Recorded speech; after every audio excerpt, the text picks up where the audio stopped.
Kız жигиттин сүйүүсүн күчтүү дешет. Адамдардын уйкусун таттуу дешет. Бактылуу жашагандар даңктуу дешет. Ал эми бойдокторду кандай дешет.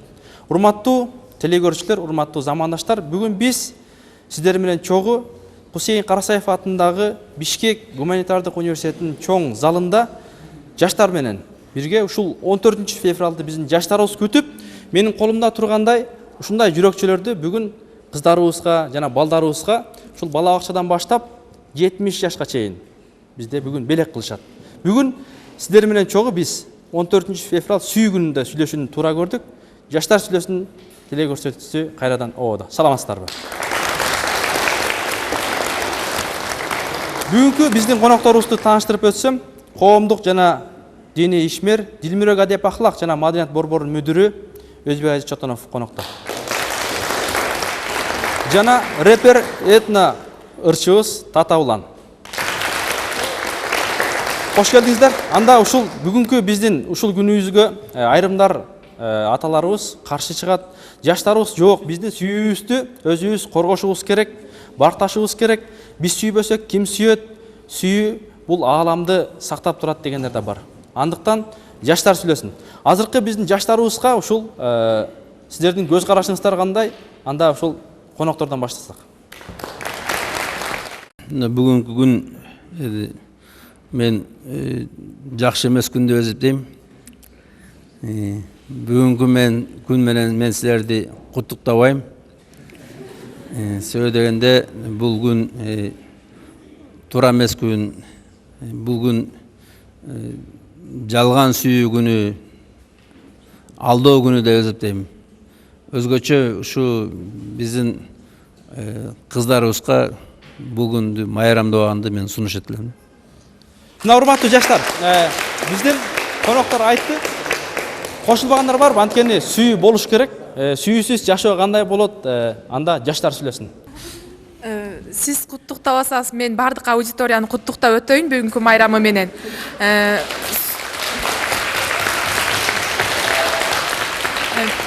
Бүгүнкү сүйүү махабат майрамы бардыгыңыздарды кут болсун. Бардыңар өзүңөрдүн түгөйүңөрдү таап, бактылуу болгула, турмуштун майданына жакшы бир кадам менен таштап, ошол майданда татыктуу күрөшүп, татыктуу үй бүлөнүн ээси болгула демекчимин.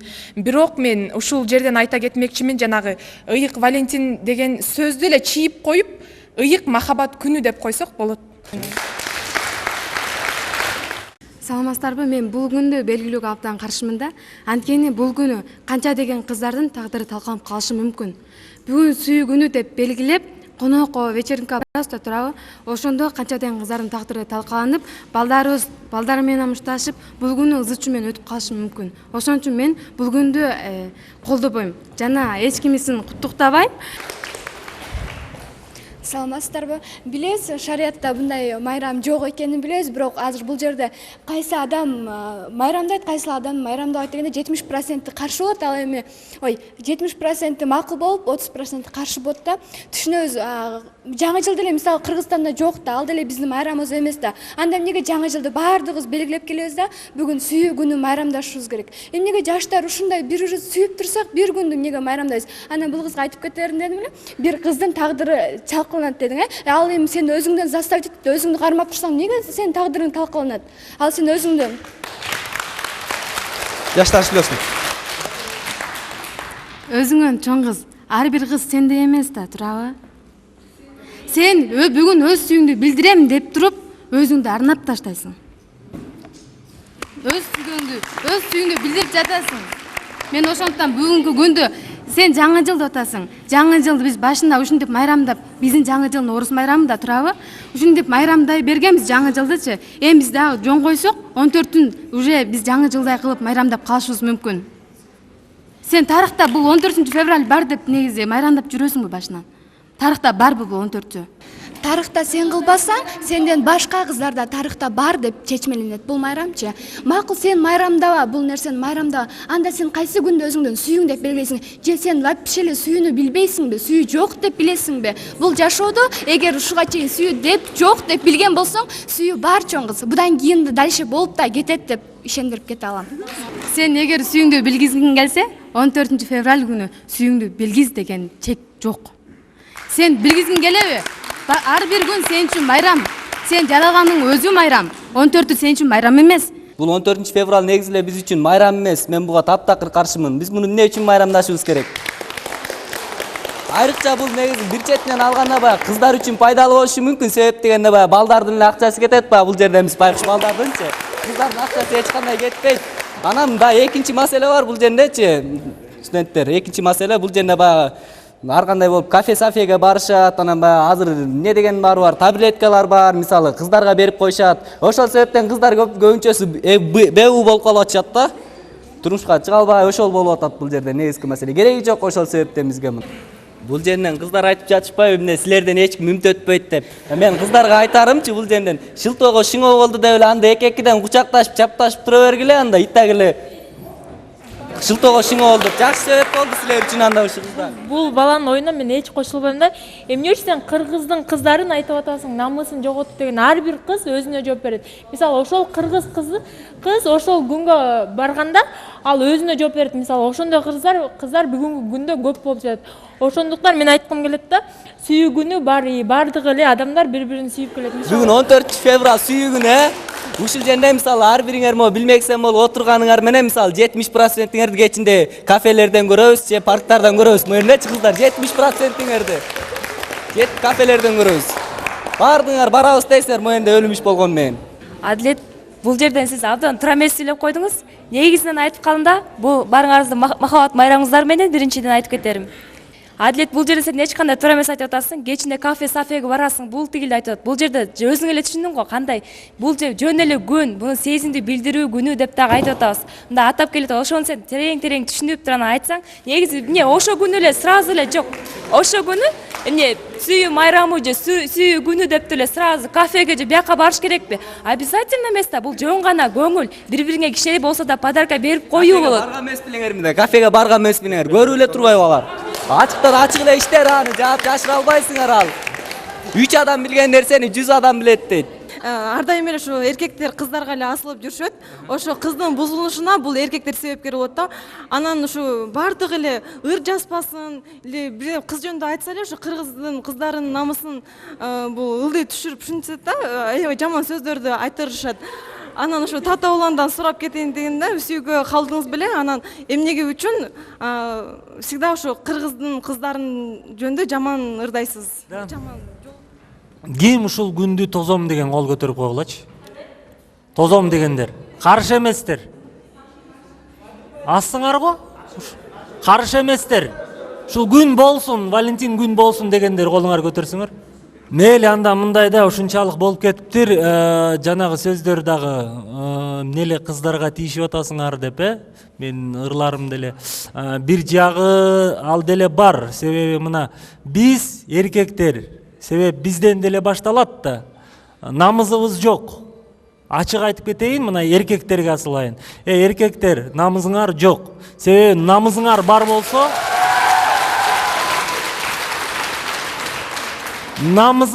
болсо, ар бирөөңөр өзүңөрдүн карындашыңарды үйүңөрдө кармамаксыңар. Эшега чыгарбай. Себеп мындай болуп кетет. Ар бирөөбүздүн карындашыбыз бар, бирок көчөдө барып башка бирөөнүн карындашын бузабыз да, мындай карасаңчы. Азыркы ушу Валентин күнү. Себеби көбү алданып калышып атат. Алданып калып атканы дагы силер да себептүүсүңөр кыздар. Алданбагыла да. Анан ушул сүйүү күнү айтып коеюн, мисалы жаман, бул кереги деле жок күн. Себеби бизге жана батыштын политикасы киргизип, өзүбүздүн кыргыздын нукралыгын таштап, жоготуп ийгенибиз. Биз ошо өзүбүздүн нукралыкка башыбызды бурбаганыбыз. Анан ошо батыштын сүйүү күнү. Сүйүү деген эмне бул? Сүйүү деген бул деген адамдын мамилеси, туурабы? Келечекте үй бүлө курам. Ушул үй бүлө менен бала бакыра багам. Ушул жакшы таза ниет менен. Анан менимче сүйүү үчүн бир күн кереги жок. Сүйүүнү аныкташ үчүн, мисалы, мен үчүн мисалы бир күн керек эмес болду. Мен көрдүм, жакты, бул кыз менен түз жолго түшөм, Кудайым буйруса келинчек кылып алам деген күнү ошондой чечим келгенде, ошол маалда эле мен жүрөгүн сурадым дегендей да. Ошол ага чейин өшүп да көргөн эмесмин, мындай карагандачы. Жытташып да көргөн эмесмин. Себеби мындай да бар да, бир тазалыкты сакташ үчүн мындай сүйүү таза деп атабыз, таза болуш үчүн ошол тазалыкты таза бойдон үйүңөргө босоого чейин алып келишиңер керек. Дагы мындай бир имиш айтып коеюн, мисалы силер дагы бирөөнүн балдарысыңар. Анан сүйүү күнү көп кыздар бузулуп кетип атат деп атабыз. Бул өкүнүчтүү нерсе, Силер мисалы ар бирөөңөрдүн ата энеңер бар. Анан оюңарда мындай ойлоп көрсөңөр, ушул силер төрөлө электе, мисалы, силердин мамаңар, атаңар башка бирөө менен сүйүшүп жүргөнүн уксаңар, жүрөгүңөр тыз этип тиет да бар элечи. Кантип эле менин атама күйөөгө тийди эле, атамдын мурдунда башка бирөө менен жүрүптүр да депчи. Ушул нерсе бул кандай болуп, жаман угулуп атпайбы балдаргачы? Бул деген катуу тийип атпайбы? Ошондуктан силер дагы келечекте бирөөнүн энеси, атасысыңар. Ошол жагынан өзүңөрдү азыртан баштап ушул арулук, тазалыкту таза кармасаңар. Анан сүйүү деген айткандай эле, сүйсөңөр ачык, ошол чечим келген күнү айтсаңар. Анан жөн эле чачырата бербей сүйүүнүчү. Мен муну сүйөм, анан муну сүйөм. Мага могу баладан келди, могу баладан келди, могу баладан келди. Кимиси накта сүйөт билбейсиңер да. Балким бирөөгө силердин денеңер жагат, жөн эле эметип. Бирөө болсо акчаңар жагат, ушундай жашоо болуп калбадыбы? Калп болуп калбады. Ошол калптын арасына аралашкан ушул күн болуп атат. Калп күн, мындай карагандачы, бардыгы калп айтышат.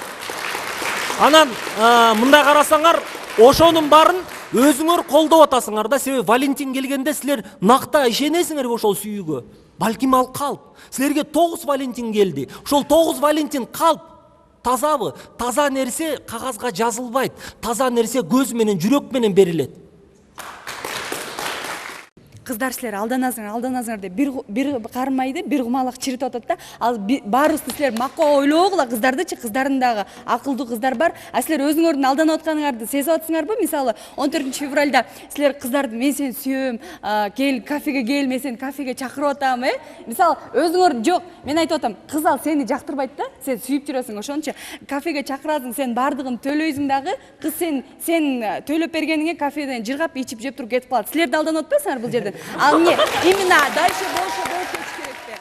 Ал эми жаман жагы албетте моюнга алыш керек. Көптөгөн кыздар негизи мындай көптөгөн кыздар намысынан бир аз айрылып калып атышат. Муну моюнга алыш керек. Эгер 14 болбосо эле ошо бузула турган кыздар таптаза боюнча калып калмак беле. Алар баары бир бузулмак. Мисалы, бузула турган адам төркүгө камалсаң деле баары бир бузулат да. Биякта айтып атасыңар, кыздар мисалы барганда кыздар эле алданып калбастан балдар алданып калат деп атат. Анан кыздар ошо баланы алдап туруп анан ошо улуу сөздө уят жок дейт. Кыздык намысынан айрылып калса мейлиби? Анан дагы бир сөз айта кетчү нерсе, анан биякта айтып атасыңар да, биякта кыздар эле бусулбастан балдар да бусулуп атат деп. Ошо биз деген негизги максат бул жерде кыздарды жамандаш эмес, ошо кыздар деген бусулганда мисалы кыздар бусулса эмне кайра күйөөгө тие албай калат, дагы балдар болсо эмне билинбек беле ошолорду. Жок, чын айтам. Ушул да негизги. Эмне үчүн силер ушул 14 февраль гана күнү кыздар намысынан айрылып калат? Эмне үчүн силер ошол намысты ким алат деп суроо бербейсиңер? Балдар өзүңөр алып атпайсыңар, эмнеге силер ошол силерде ыйман деген бир воспитанность деген жок да? Эмнеге силер ойлонбойсуңар ошол алгандачы? Бул деле менин карындашым болушу мүмкүн, менин эжем болушу мүмкүн депчи? Эгерде өзүң ошондой жаман оюң, ыймансыз болсоң, сен айтса да айтпаса сен ошол намысыңды жоготосуң жана жаман болсуң бул. Кунажын көзүн сүзбөсө бука жүйүн үзөбү дейт. Ошол макалды деле түшүнүп койсоңор жакшы болот. Айланайын алтындарым. Негизи деген ушундай. Негизи ыймандуу кыз өзү кафеге барабы? Ыймандуу кыз өзү барабы негизи? Ыймандуу кыз өзү көчөгө чыгабы? Тып-тып үйүндө отурган кызчы. Элдер өзүңөр эле билесиңер, кыргызда. Ал кыз эч жака баспайт. Ыймандуу кыз үйүндө тып-тып отурат деп кыргызда ушундай мактоо сөздөр арналган, Эмне силер баарыңар эле 14 февраль десе кафе деп элестетесиңер? Жөн эле мынча отурса деле болот, келип туруп туган майрамы менен кафе деле барса жөн эле адамдар тамактанат, бири-бири мен сени сүйөм, мен сени жакшы көрөм дейт. Эмне үчүн кафеге барса, албетте бир жаман нерсе болуш керек. Эмне үчүн? Силер кыздык намысын алыш үчүн гана майрамды айткезиңер да, мына баарыңардын оюңар ушундай болуп атат силер. Силер бул күндө, мына балдар силер барго? Рахмат. балдар мынайке, бул күндү силерчи махабат майрамы деп эч качан бирөөңөр да ойлобойсуңар. Эгерде силер ошо махабат майрамын майрамдайбыз десеңер, силер түз жол менен өзүңөрдүн сезимиңердеги ыйык сүйүүңөрдү билдирмексиңер. А силердин оюңар мына айтып атсыңар, барыңар балдар айтып атсыңар. Силер кыздар бузуласыңар дейт. Кыздарды бузуш үчүн күн да силер үчүнчү булчу. Силер анда майрамда ойлого кылам деп. Туурабы? Урматтуу качан кыздар менен мында алышкан токтотосуңар. Качан эле кыргыз жигити кыздын алдында калчу эле. Силер айтып атасызар. Кыздар дейсиздер. Ошо кызды аял кылып аткан ким? Бул эркектер болуп атпайбы? Кайда жүрбөйт эр жигиттин жаш башы, кимге керек сүйгөн жардын көз жашы дейт. Сен эгерде ошо кызды чындап сүйүп, ата-энең алдында ак ниетиң менен ошону жашооңду көрө алсаң, сен ата-энең алдында уят болуп калбаш үчүн ал кыздын кыздык намысына тийбейсиң эч качан. Эгер сүйсөң, анан каяктагы эле бир мындай болуп атат да бул жерде. Бою пастын ою паст болуп атат да бул жердечи. Сен кандай зыян алып келет деп атпайсыңбы? Бул зыяны пайдасынан зыяны көп болуп атпайбы? Ошол эле жанагы айтып кеткен жетим балдар каяктан келет? Алар тоок сүйүүдөн келип атыр аларчы. Алар убактылуу сүйүүдөн, ушу сүйүү деген бул кийин балалуу болгондон кийин пайда болот да негизинде, туурабы? А силер болсо тоок сүйүүнүн азабынан ушундай көп нерсени пайда кылып атасыңар да. Баягы сүйүү десилер, силер сүйүүнүн чегинен баягы Улан Байке айткандай силер сүйүүнү барктай албай жатасыңар, бирок сүйүүнү даңазалап атасыңар, бирок сүйүүнүн эмесин парасатын кетирип атпайсыңар силер. Балдар антесиңер, тигинтесиңер, кыздарга асыласыңар депчи, жанагы эле айтылып кеткен сөз, кунажын көзүн сүзбөсө бука жибин үзөбү деген сөзчү. Мына эң эле башкысы Кунажы качан көз кызат деп сен карайсың. Жок, эң эле башкысы биздин бул жерде айтып аткан нерсебиз, айтып аткан сөздөрүбүздүн жаманы, жакшысыбы, мисалы үчүн азыр айтпадыкпы балдар. Ушул күнү кыздар көп бузулат депчи. Башка күндө эле кыздар бузулат деп атпайсыңарбы? Бузулат негизи элечи именно ушул күнү кыздар мисалы үчүн сүйүшкөндөр көбүрөөк жанагындай кафе, ресторандарга баргандыгы үчүн кыздар бул күнү көбүрөөк бузулуп, көбүрөөк жака кетет. Ал эми Сталга айткым келет да, Стал сен 14 февралды майрамдабайсың дедиң. А бирок сенин мен майрамдап жатканыңды көргөм.